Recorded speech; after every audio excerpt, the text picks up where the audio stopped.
Muito bem, eu compartilhei esse material, como de costume, com os grupos, né, os dois grupos principais, o grupo dos membros e também os dos congregados.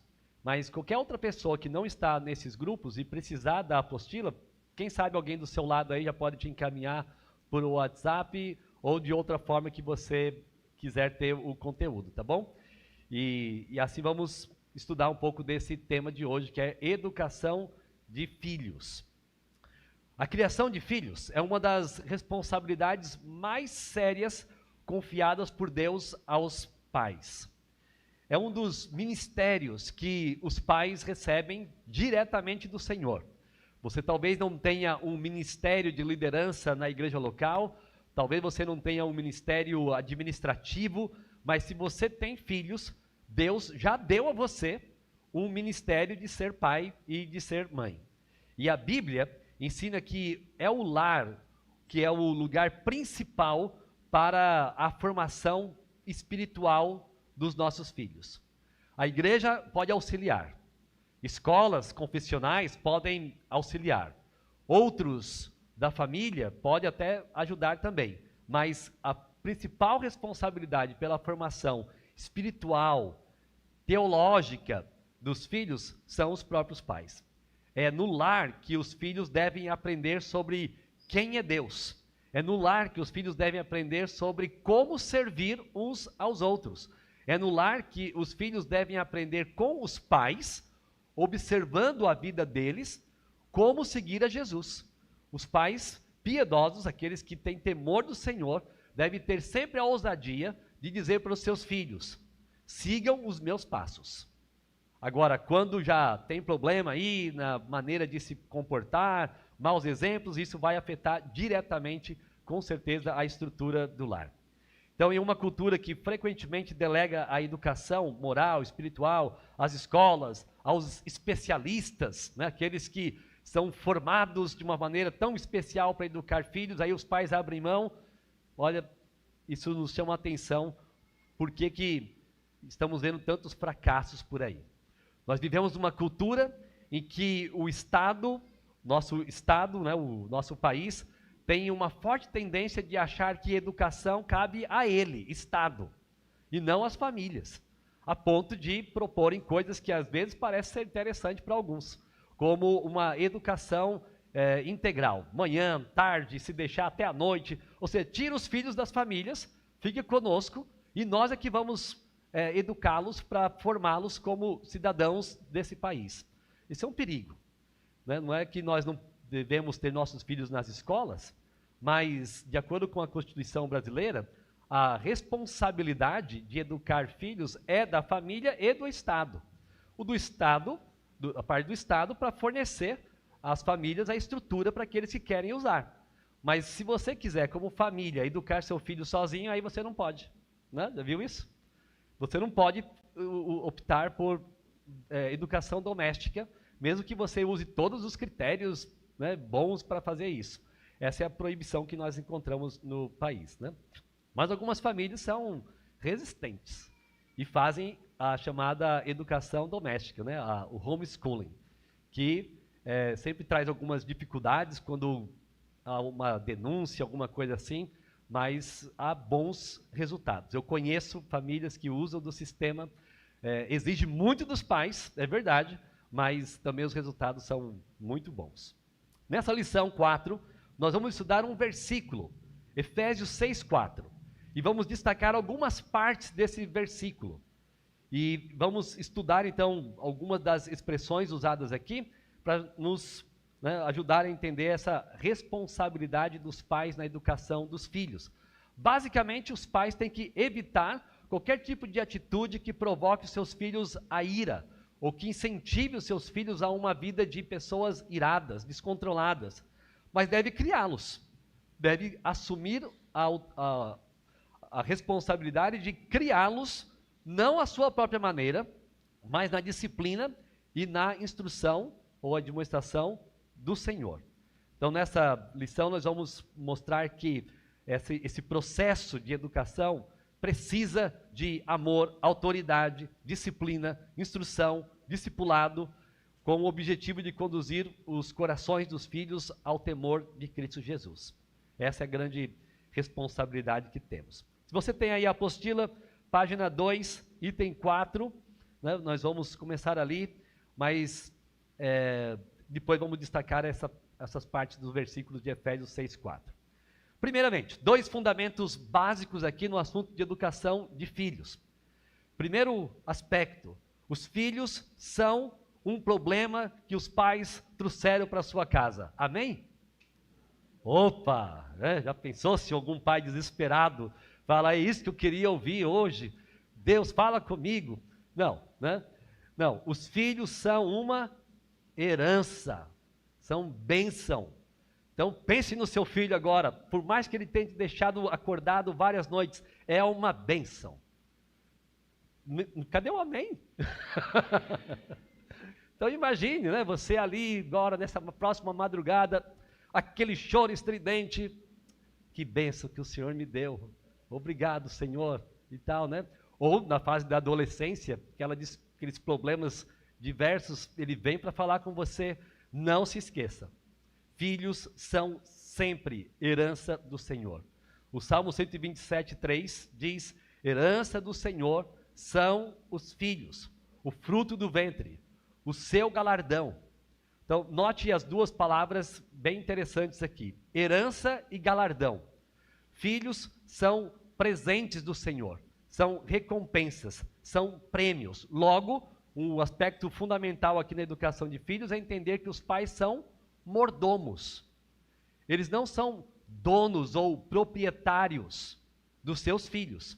Eles são mordomos e devem, então, exercer essa mordomia visando glorificar a Deus, formando os seus filhos nos caminhos do Senhor. Esse deve ser o grande objetivo dos pais. Primeiramente, então, os filhos são uma herança. E o segundo aspecto fundamental é que o alvo da educação cristã é de fazer discípulos. Um pai não pode simplesmente achar que está sendo um bom pai, porque ele está dando roupa, está dando proteção, até está proporcionando educação. Bem, isso até um pai que não conhece a Jesus pode fazer. A grande diferença do pai cristão ou dos pais cristãos é conduzir o filho a Cristo o mais rápido possível. Então, desde os primeiros dias de vida, na verdade até do ventre, né? Pregando o evangelho já ali na conversa na barriga da mãe. E para que ele conheça a Cristo o mais rápido possível. Então, o objetivo não é só formar crianças saudáveis ou criar crianças saudáveis ou educadas. Vai lá e fala, por favor. O que fala agora? Obrigado. Tá, tudo isso é bom. Mas não adianta nada ser tão educadinho e não seguir a Jesus Cristo. Porque pessoas educadas também vão para o inferno. Sim ou não? O que precisa é de Jesus. Jesus faz a diferença e aí afeta todas as áreas da vida. Os pais devem conduzir os filhos a conhecer a Deus, a amar a sua palavra, a desenvolver um caráter piedoso, viver no temor do Senhor. Esses devem ser os alvos dos pais. Agora vamos olhar o texto exatamente de Efésios 6:4 e olhar então para a primeira parte dele. Olha o início do versículo. E vocês, pais. O texto vem de uma sequência de exortações para as esposas, os maridos, os filhos, e aí chega nos pais. O que é bem interessante quando a gente vê isso na carta de Paulo aos Efésios, porque a gente vê que a palavra de Deus está sendo direcionada para grupos específicos da família, mostrando que todo mundo tem responsabilidade no lar. E a verdadeira vida cristã começa no lar. Então, uma mulher tem que se comportar como a esposa que Deus quer, o pai como o marido, ali o pai, a mãe, como os bons pais, os filhos e assim por diante. Então aqui temos o início do texto. E vocês, pais. Aqui temos uma responsabilidade enfatizada de exercício de autoridade sobre os filhos. Os pais têm essa responsabilidade. Então o texto se dirige diretamente aos pais, mostrando que eles são os principais responsáveis pela educação espiritual dos filhos. E isso faz com que ele tenha que assumir algumas responsabilidades. ensinar a palavra de Deus, disciplinar com amor, modelar uma vida, exemplificar uma vida de temor ao Senhor, conduzir os filhos ao Evangelho. E tudo isso não é possível ser feito só nas forças particulares. Né? Os pais são chamados a exercer essa tarefa, mas na dependência do Senhor Jesus. Como ele mesmo disse, sem mim, nada podem fazer.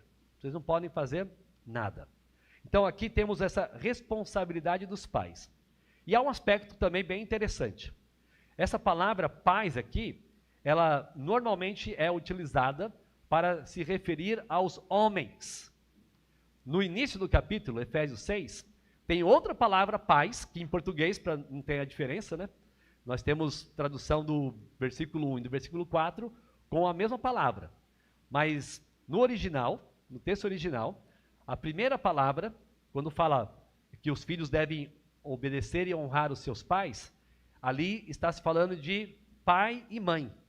Assim como nós usamos na língua portuguesa a expressão reunião de pais. Então, aí é a reunião do pai, da mãe, quem puder representar aquele aluno. Mas no versículo 4, a palavra usada aqui é plural de homens. Os homens que estão governando as casas. É claro que as mulheres também ajudam, auxiliam, podem assumir a responsabilidade de apoio, mas aqui há uma chamada de atenção séria e direta aos homens. E por quê? Nada é um acaso, né? Porque provavelmente os homens são os que mais precisam de ser chamados a atenção para entender que educação de filhos não é uma tarefa meramente feminina. É uma responsabilidade do homem da casa, de chamar o seu filho, conversar com ele, discipliná-lo, orientá-lo e assim por diante.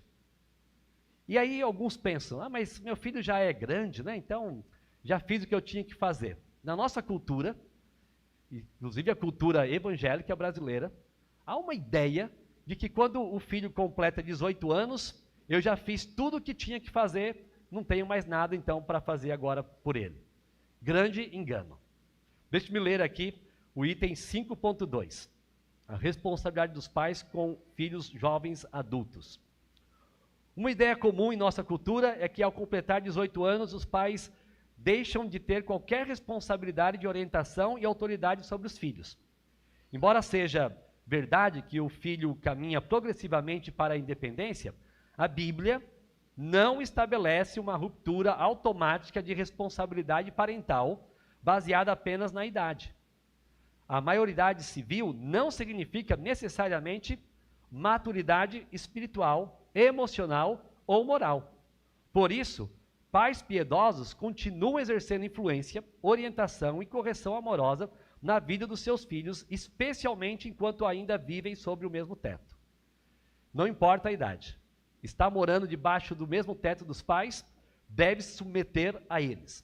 E os pais devem assumir essa responsabilidade de cobrar comportamento cristão dos que são crentes e daqueles que não foram convertidos, pelo menos limitar a liberdade dentro do lar. Porque aqui é um lar cristão. Então você vai ter que viver dessa forma. Né? E não estou dizendo que temos que mandar os maiores de 18 para a rua, se estiverem desrespeitando, mas é quase isso. Né? Mas a gente tem que falar com amor essas coisas, senão sai daqui a notícia de que pastor da igreja mandou os pais mandar os filhos embora e tal. Não falei nada disso. Né? Nós só temos que entender que quem tem autoridade de governar o lar é o pai e a mãe. Eles precisam de fato governar. Os filhos devem viver de acordo com o governo desse lar. Muito bem. Há um perigo, né, dessa omissão parental. A Bíblia apresenta claros exemplos de pais que falharam no exercício da autoridade sobre os seus filhos adultos. E insisto nesse ponto porque não é incomum algumas pessoas falarem coisas assim, mas ele já tem 18, né? Pior, já pode até dizer assim, já tem 15. Já tem 15. Né? Então, veja bem como é importante ter essa responsabilidade. Veja um exemplo negativo de Davi. O rei Davi, que é tão conhecido pela escrita dos Salmos, ter sido o segundo rei de Israel e tudo, ele teve problemas familiares. entre eles, um problema com Adonias, um dos seus filhos. E o texto de 1 Reis, capítulo 1, versículo 6, diz o seguinte: seu pai, então está falando sobre Davi, jamais o contrariara, dizendo, por que fizeste assim? Adonias já era um homem adulto. Era um homem adulto que tentou usurpar o trono do seu pai. E o texto das Escrituras mostra, Davi errou, porque não confrontava o seu filho, não o advertia, não o admoestava. Então, o texto revela uma falha que começou muito antes do que aquela fase adulta. Davi nunca confrontou ou corrigiu adequadamente. Temos, então, um problema aqui. Filhos que crescem sem orientação, sem admoestação, sem exercício de autoridade, tendem a uma vida de rebeldia. Ou, para a gente usar a expressão de Efésios 6,4, tendem a uma vida de irados, de autônomos da sua vida, né? E Adonias estava mostrando isso. A ausência da repreensão produzia um filho acostumado a fazer o que queria. Veja um outro exemplo. Um exemplo negativo de Eli e seus filhos. Eli também teve filhos adultos que deram problema. Ofni e Finéias. Eles cometeram pecados graves enquanto serviam no templo. Embora Eli tenha expressado certa reprovação verbal, ele não exerceu a disciplina necessária. Olha o que diz 1 Samuel 3,13. Seus filhos trouxeram maldição sobre si, e ele não os repreendeu. A negligência de Eli resultou em consequências sérias para a sua família e para Israel. Davi falhou na educação do seu filho adulto. Eli também falhou. Isso mostra que é muito fácil errar. É muito fácil errar. Nós precisamos de muita atenção para não cometermos os erros que a Bíblia nos apresenta como exemplos. Agora, temos um exemplo positivo também.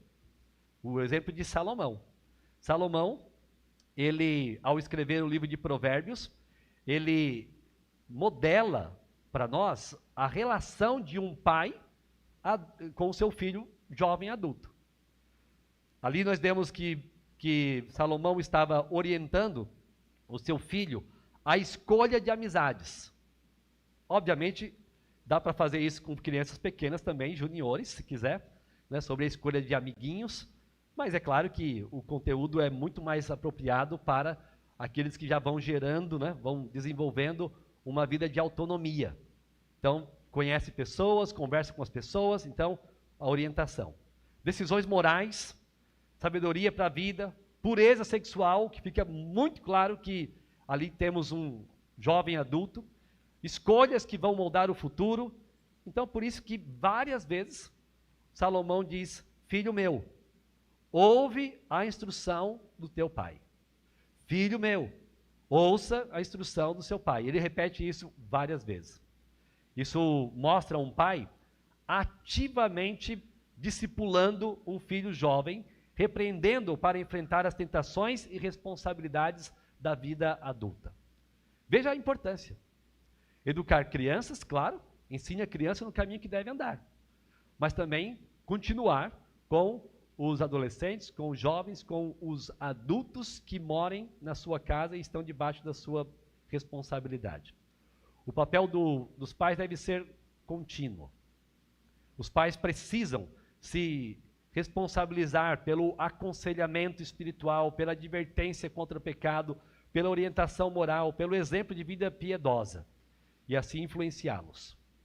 Um princípio aqui. Pais sábios entendem que a meta da criação de filhos não é apenas levá-los até a maioridade civil, mas é prepará-los para viver diante de Deus com sabedoria. Então esse é o alvo que os pais devem ter.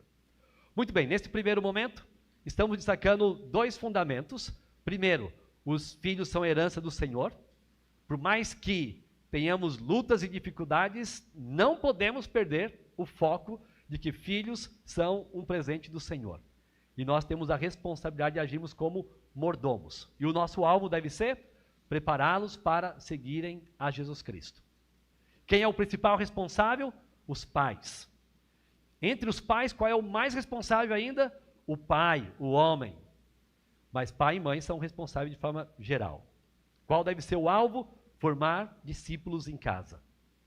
Agora vamos para uma segunda parte do versículo.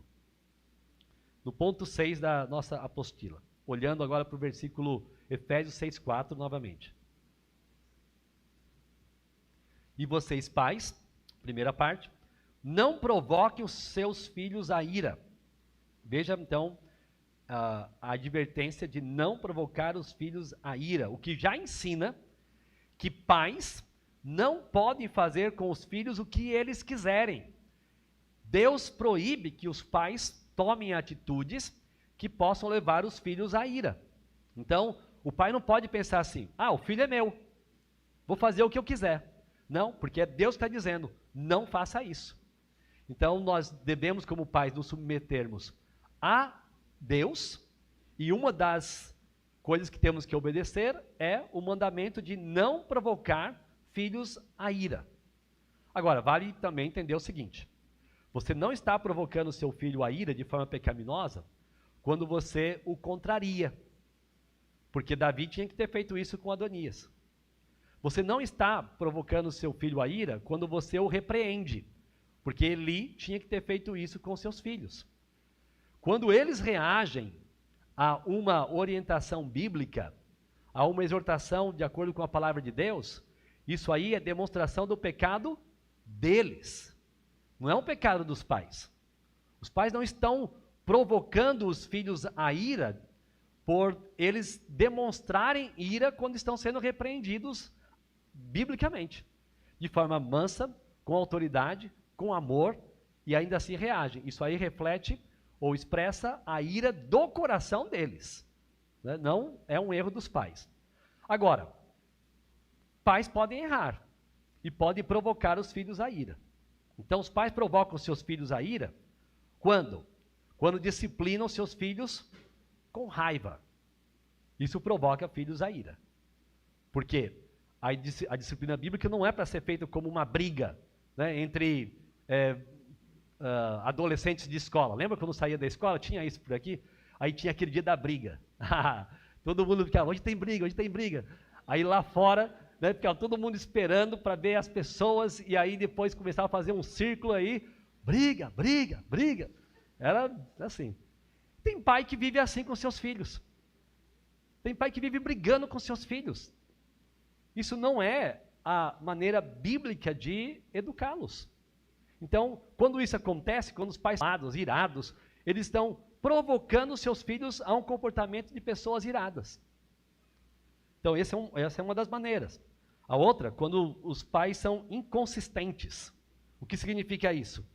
O pai fala uma coisa hoje, mas amanhã é outra, tem total liberdade de fazer o que quiser, aí depois repreende. Em casa pode tudo, na casa dos outros não pode nada. Isso é muita inconsistência. A educação precisa ser consistente. Falar aqui e cumprir. Falou que vai ter disciplina por conta disso, então cumpra. Porque se há inconsistência de ameaças e não cumprimento, os filhos são levados à ira. Os pais provocam os filhos à ira quando não dão exemplo de uma vida cristã. Também quando humilham seus filhos, especialmente diante de outras pessoas, até mesmo diante dos irmãos de sangue. Como eu gostava de ver meu irmão apanhar, porque além de ele apanhar, eu ainda ria. Aí minha mãe olhava e parava, mas ele ficava mais, né, nervoso ainda, porque só eu que era pecador assim, né? Ninguém aqui tirava sarro do irmão que estava sendo disciplinado. Como eu sou mau, puxa, né? Mas veja, isso não é a atitude certa. Chama o seu filho. Tem outros, vai deixar aquele ali. Eu estou tratando com este. Então, vai e trata. Quando o pai negligencia a sua presença, não faz parte da família, quando ele não ouve os filhos, são algumas maneiras de provocar filhos à ira. 10 erros comuns dos pais que provocam os filhos à ira. Disciplina com ira, ser inconsistente, corrigir apenas comportamento externo e não coração, fazer ameaças vazias, vou quebrar seus dentes, né? Não vai fazer isso. Corrigir em público, falar muito e agir pouco, disciplinar sem instruir, demorar para disciplinar, exigir perfeição, não restaurar o relacionamento e poderíamos alistar outros erros. Não provoque seus filhos a ira. Não cometa erros na educação deles. Veja agora um mandamento positivo do nosso texto de Efésios 6:4. E vocês, pais, não provoquem os seus filhos a ira. Então esse é o despojamento. Qual é o revestimento? O que tem que ser feito? Não provoque a ira, mas crie-os. Vocês têm que criá-los. Muito bem. Aqui temos a parte positiva, né? Do o que fazer então com os filhos. O verbo criar, ele está aqui no imperativo e ele nos mostra que os pais devem, mais uma vez, assumir a responsabilidade diante de Deus de dirigir esse processo de educação de filhos. Criar filhos, no sentido bíblico, é muito mais do que prover alimento, oferecer educação formal, garantir proteção e cuidado físico. Criar filhos é uma ação maior, é uma atividade integral da vida, especialmente para formar caráter e coração. Como criar? O texto nos ensina. Paulo explica que esse processo de criar filhos precisa acontecer por meio de 2 instrumentos. Quais são eles?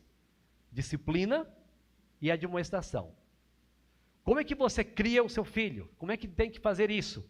Você tem que fazer com os 2 instrumentos, não escolhendo apenas um deles. Se a gente escolhe só a admoestação, ou seja, só instrução e conversa, só aspectos verbais, nós vamos ter uma educação desequilibrada, porque estamos optando só por um instrumento. E só que não é uma questão de opção aqui, é uma questão de obediência. O criar filhos é uma questão de obediência a Deus. Então, como é que eu vou criar? Como Ele está dizendo que eu tenho que criar. Então, eu preciso ter tempo, sim, para admoestar, instruir, conversar, ensinar, mas eu também preciso de disciplina, limites, correção. Os 2 instrumentos são importantes e os 2 devem ser de acordo com a palavra de Deus, com a vontade de Deus. Por isso, disciplina e admoestação do Senhor. Não é a minha definição de disciplina ou de admoestação que eu tenho que usar. Então, criá-los. Agora veja mais uma parte, então, né, desse texto.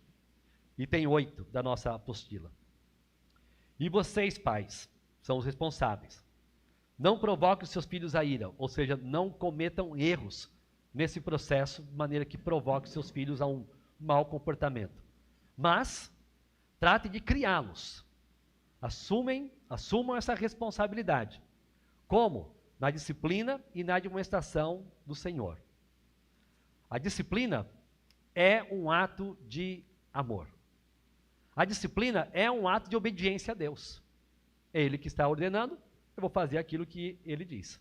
Por isso, é muito sábio da parte dos pais, de vez em quando, naquele processo de disciplina do filho, falar, estou fazendo isso porque te amo e estou obedecendo a palavra de Deus. O filho precisa entender que aquele processo é um processo que os pais estão exercendo na autoridade do Senhor. Estou fazendo isso porque a palavra de Deus me ensina. E eu quero que você também aprenda a obedecer às Escrituras. E assim vai então para a conversa. Olha o que diz Provérbios 13, 24. O que retém a vara, aborrece o seu filho. Mas o que o ama, cedo o disciplina. O que retém, o que decide por si, que não vai usar de correção, ele não está expressando amor. Está aborrecendo o seu filho, porque o filho precisa de correção, precisa de limites. Nós somos pecadores por natureza. Nós nascemos com a tendência de fazer só o que nós queremos. Então, desde cedo, essa é a característica da humanidade. Então, nós precisamos de correções. E Deus colocou no lar os pais para corrigir os filhos. É importante lembrar disso, porque na cultura que vivemos, mais uma vez, né, nossa cultura, especialmente no Brasil também, há uma ideia de que os pais não devem corrigir os filhos. Não devem ficar dizendo não pode, ou coisas semelhantes. Dois conceitos muito comuns no Brasil são o que nós ouvimos muito na área educacional. A filosofia construtivista e também a educação positiva. Né? Talvez você, pai, né, ou pessoas envolvidas com escola, já tenham ouvido falar disso. As duas teorias são totalmente antibíblicas.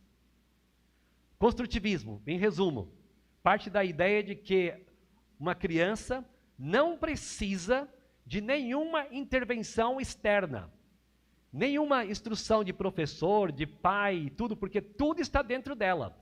Ela só precisa de alguém que a faça despertar para descobrir as coisas que já estão dentro dela. A solução está dentro da própria criança. A palavra de Deus não diz isso. A palavra de Deus diz que a criança entrega a si mesma. O que acontece? Envergonha a sua mãe. Então não podemos entregá-las. Precisamos corrigi-las. E a ideia de educação positiva é aquela coisa de eu não posso dizer não. Então eu tenho que ficar negociando. Né? E aí a ideia é aliviar as questões emocionais. Eu não posso permitir que o meu filho ou filha tenha experiências frustrantes. Então fica aquela conversinha mole, né, de, olha, não, mas e assim? Ah, e assim? Olha, se você fizer isso, aí e tal. Pais precisam saber ensinar aos filhos o que é sim e o que é não. E não tem e mais. Se você é da geração como eu, meus pais não davam mais, né? Não tinha opção. Não é? Era, faça isso. Mas pai, mais nada. Já ouviu isso alguma vez na sua vida? Então, meu pai não tinha nenhum processo de educação positiva. Né? Não tinha. E ele nem crente era. Eu não cresci num lar em que meu pai era crente. Meu pai se converteu depois de mim. Né? Então, eu cresci no sistema ali do que ele achava que era boa educação. E serviu, né? Pela graça e misericórdia de Deus. Né? Então, foi bom. Cruel também, mas foi bom. Né? Vamos lá. Hebreus 12, 6 ensina que Deus disciplina aqueles que Ele ama.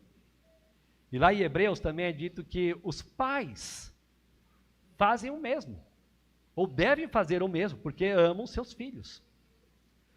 Há uma crítica, então, à educação permissiva, essa educação de modelos positivo, tal, né? Essa abordagem tende a negar a realidade do pecado no coração da criança, evita disciplina corretiva e coisas assim. Mas as Escrituras dizem, Provérbios 22, 15, a estultícia ou a tolice está ligada ao coração da criança. Ela não é naturalmente voltada para a obediência. Essa é a verdade.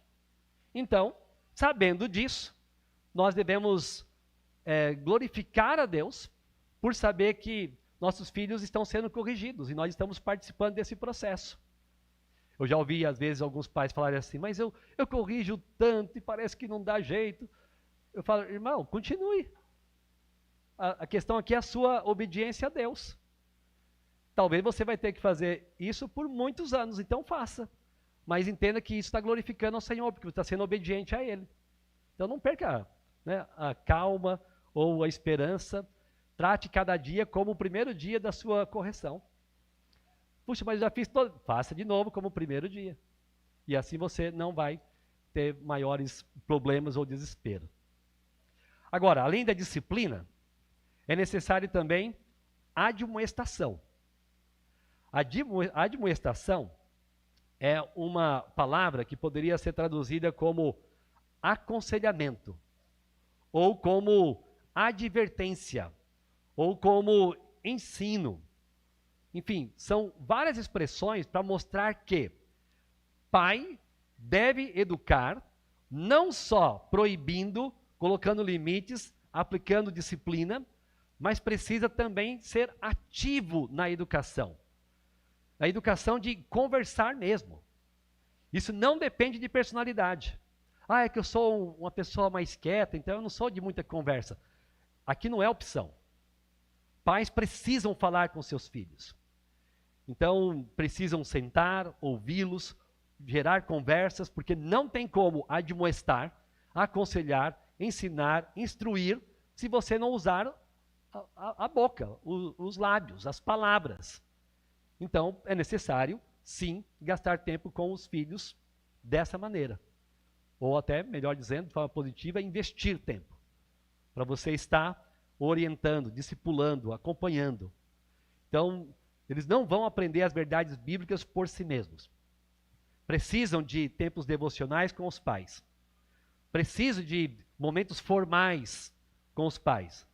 Mas também preciso de bate-papo durante o dia sobre diversos assuntos, onde os pais vão sempre direcioná-los para as verdades das Escrituras. Isso é o Deuteronômio 6,4. Ensinando ao deitar, ao levantar, ao sentado, pelo caminho, em todo momento. Por isso os pais precisam admoestar os filhos, usando a palavra de Deus, incentivando-os a seguir o caminho do Senhor, fugindo do perigo do pecado. Olha o que diz Deuteronômio 6, versículos 6 e 7. Essas palavras que hoje te ordeno estarão no teu coração. Então, primeiramente, os pais precisam ser modelo. Eles devem amar o Senhor, amar a sua palavra, devem ter a palavra no seu coração. Tendo a palavra no seu coração, isso vai fazer com que haja um transbordar dessa palavra para os filhos. Então, você vai inculcar a teus filhos. Ou seja, ser insistente, vai colocar na cabeça deles. Como? Delas falarás, assentado em tua casa, andando pelo caminho, ao deitar-se, ao levantar-se. Nenhum pai pode estar exagerando quando está falando das Escrituras. Se ele fala de manhã, à tarde, à noite, ele não está exagerando, está fazendo algo bom. Então, use a palavra de Deus nas conversas com os seus filhos. Da mesma forma, Paulo lembra a Timóteo que desde a infância, ele havia sido instruído nas Escrituras, que era suficiente para conduzi-lo à salvação. Então, se Timóteo foi instruído desde a infância, então, nossos filhos precisam ser instruídos desde a infância para se tornarem pessoas semelhantes a Timóteo, servos do Senhor, como nós vemos nas Escrituras. Muito bem, vamos para o item 9, o uso da vara na disciplina. Ah, como é bom usar a vara. Tenho saudades. Não posso usar mais. Por quê? Porque a responsabilidade é de quem? De quem? Dos pais. Eu queria muito que essa fosse uma permissão dada por Deus para os pastores.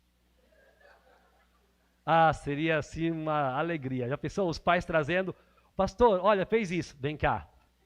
Pá. Né? Mas eu não posso. Então, eu fico só assim, admirando um pai que está disciplinando. Aí eu falo, puxa, que legal isso aí, né? Desculpe se, né? Eu estou torcendo mesmo para que isso aconteça. Então, é bom. Agora, eu lembro das aposentadorias do uso da vara dos meus filhos. Né? Chegou o dia que não precisou mais. Do Davi eu lembro muito bem o evento. Da Fernanda eu não sei quando parou, mas ela também não lembra, a gente não guardou qual foi a última vez. É que o Davi teve um caso muito peculiar, porque nós estávamos autorizando pela primeira vez que os dois fizessem uma viagem sem a nossa presença. Então estávamos providenciando a documentação deles para eles serem embarcados e aí a família ia receber lá na cidade para onde eles estavam indo. Aí então fui na vara civil, né, providenciar os documentos. E curiosamente, no dia que estava indo então na vara civil, lá para tirar, foi o dia da vara que eu tive que aplicar ali da última vez. Então ficou marcado, dia da vara, né? O dia da vara civil. Então acabou ali. Depois, eles erraram mais vezes? Sim, mas aí também já estávamos usando, de acordo com a idade, outras maneiras de disciplina. Né? O retirar privilégios e tal, mas daí já era por conta da idade também. Muito bem. A vara, ela, algumas vezes, é vista por alguns como algo meramente ilustrativo, ou meramente como figurado, não literal. Bem, está certo e está errado. Como assim? É verdade que existem alguns textos bíblicos que a expressão vara é usada como símbolo de autoridade e de juízo severo. Alistei aqui algumas passagens, como Isaías, Salmo, Apocalipse, onde, por exemplo, em Apocalipse é dito que Jesus vai governar com a vara, ali em Apocalipse. Então, ele tem autoridade, é uma expressão de juízo. Mas também é verdade que há a questão literal da vara, ensinada em vários versículos de Provérbios. Então, é um símbolo de autoridade, é um símbolo de aplicação de punição ao pecado, mas também é o meio de afastar a atitude pecaminosa do coração dos filhos. Então, também é literal. Então, por isso, como nós já lemos, Provérbios, vamos ver aqui Provérbios 13, 24, o que retém a vara, o que acontece? O que ele está mostrando? Ele odeia o seu filho. Ah, eu não vou fazer isso, tal. Então, é uma desobediência a Deus e é uma expressão de ódio ao seu filho. Estou deixando ele viver para si mesmo. Quem o ama, este o disciplina desde cedo, o mais rápido possível. Nessa passagem aqui, a gente já nota que a aplicação de vara deve acontecer o mais cedo possível. O que fica implícito que, com o passar do tempo, vara já não vai ser mais útil. Por quê? Vara tem que ser um instrumento neutro, flexível, que cause leve dor. Então, em crianças menores, isso vai acontecer. Agora, como é que você vai usar uma vara num marmanjo de 17 anos? Não vai funcionar. Então, não dá mais, né? Ah, mas eu vou trocar então por um cabo de vassoura. Não, mas aí já não é o que a Bíblia está dizendo, né? Então, não é isso. Não deixe a criança sem disciplina, porque se você a castigar com vara, ela não morrerá. Vara não é algo que mata, causa leve dor. Você a castigará com vara e livrará a alma dela do inferno. Existe uma questão espiritual, redentiva, de mostrar quais são as consequências do pecado, de forma mais literal para as crianças. Pecado é ruim, gera problemas, né? A questão abstrata é muito bem entendida por crianças maiores, juniores e adultos, mas a abstração não é algo que é tão fácil para ser entendido por crianças menores. Então, a aplicação prática de, pecado, desobediência gera problemas. Quais são os problemas? Vara, disciplina. Isso vai entrando na cabeça da criança e no seu coração e vai ajudando a se livrar do inferno. A vara e a disciplina dão sabedoria. Então vejam o propósito que está por trás. Mas a criança entrega a si mesma, envergonha a sua mãe. Essa disciplina, que é o uso da vara, ela tem um objetivo: corrigir rebeldia, obstinação.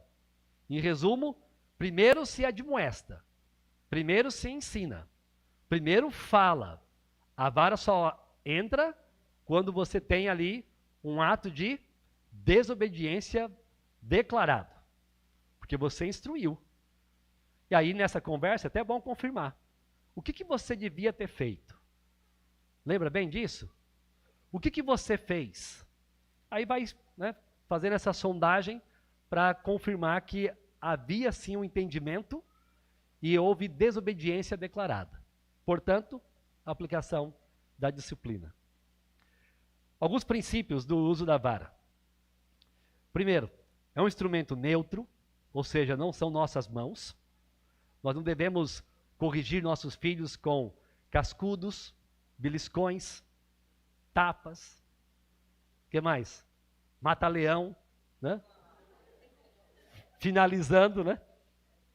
esperando o filho ficar... Bom, entregou, né? Acabou. Não, nós vamos usar um instrumento neutro, não são nossas mãos. É um instrumento flexível. Ele não mata, ele é uma vara, ele causa uma leve dor, ganha a atenção, mostra quais foram as consequências. É um instrumento padronizado. É o instrumento da disciplina. A criança entende que aquele é o instrumento. Então, todas as vezes que o pai ou a mãe pega então aquele instrumento, já sabe o que vai acontecer. Ou, dependendo da sua estrutura familiar e seu gosto, né, você pendura na parede, põe ali e tal. Aí só olha para o filho e fala, ó, já sabe. Se você tem usado um instrumento padrão, você sabe como isso funciona. Me lembro que eu comecei a usar com a minha filha, quando ela era bem pequenininha, que a palavra de Deus diz que tem que fazer isso desde cedo. Então eu comecei a usar uma régua escolar, uma régua acrílica. E era tão padronizado que às vezes eu estava no escritório e eu pegava a régua para qualquer outra coisa, ela já se recolhia. Ai, que dó. Mas não, fica tranquilo, agora eu estou só estudando, né?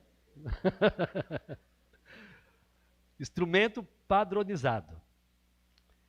E também instrumento limitado à infância, porque é algo que com o crescimento a disciplina acaba se limitando, né, agora a outros meios, como por exemplo, perdas de privilégios, restrição de certas liberdades, atribuição de responsabilidades adicionais. Você vai ter que fazer isso, isso e isso por conta do que aconteceu. Consequências naturais relacionadas à desobediência, né? A palavra de Deus nos ensina isso. Por exemplo, em 2 Tessalonicenses 3,10, Paulo diz, se alguém não quer trabalhar, também não coma. Então, uma questão de perda de privilégio, consequências do erro. Para concluirmos, você vai ver que tem mais conteúdo aí, inclusive algumas ilustrações, vale a pena você usar no seu tempo, uma vez que a aula hoje é mais reduzida, então não dá tempo de passar em tudo. Mas aqui, no item 10, eu coloquei um equilíbrio entre disciplina e admoestação. Basicamente, o que se espera dos pais que estão agindo de acordo com as Escrituras.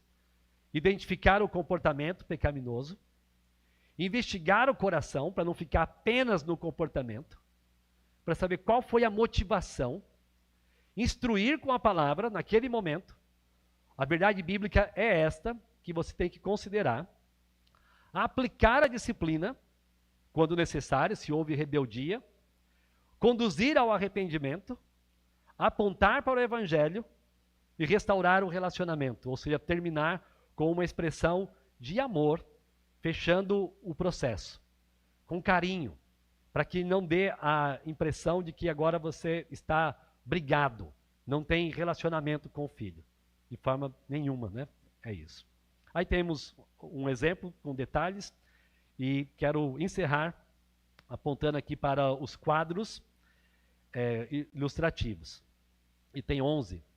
Aqui temos um quadro comparativo entre disciplina bíblica, permissividade e autoritarismo. Então, no aspecto de autoridade, a permissão é fraca, o autoritarismo é opressiva e a disciplina bíblica é amorosa e firme. Os resultados, né? Permissividade, falta de limites. Autoritarismo, ressentimento. Mas disciplina bíblica gera sabedoria. Veja na página 13, também um quadro de admoestação e disciplina. E disciplina sem admoestação pode produzir obediência externa, sem entendimento. E a admoestação sem disciplina pode produzir conhecimento, mas sem transformação de coração. Educar filhos é um chamado que exige sabedoria, perseverança e dependência de Deus. A disciplina bíblica não é permissividade, nem autoritarismo, mas formação amorosa de coração. Pais que desejam criar filhos piedosos devem ensinar a palavra, disciplinar em amor, viver como exemplo, conduzir seus filhos a Cristo. Não é fácil, mas em Cristo Jesus se torna possível. Precisamos agir na graça do nosso Deus. Vamos orar. Senhor, hoje fomos lembrados do grande privilégio que temos de receber vidas do Senhor como herança, como recompensa, para vivermos como mordomos que glorificam o Senhor. Senhor, abençoe todos os pais que estão aqui, especialmente os que têm os seus filhos pequenos, que têm ainda muitos anos pela frente, para influenciá-los intencionalmente. Mas também, ó Pai, derrame graça sobre os pais dos filhos adolescentes, jovens adultos, para que enfrentem esses desafios dessa faixa etária, também com a esperança de que a Tua palavra é a verdade e que os capacita para fazer aquilo que eles devem fazer. E oramos também pelos filhos, que o Senhor tenha misericórdia, para que principalmente conheçam a Ti, porque uma vida convertida influencia diretamente a relação com os pais. E nós oramos para que haja conversões em nossos lares. E que os filhos continuem, aqueles que já são convertidos, vivendo para a glória do Senhor. No nome do nosso Senhor Jesus oramos. Amém.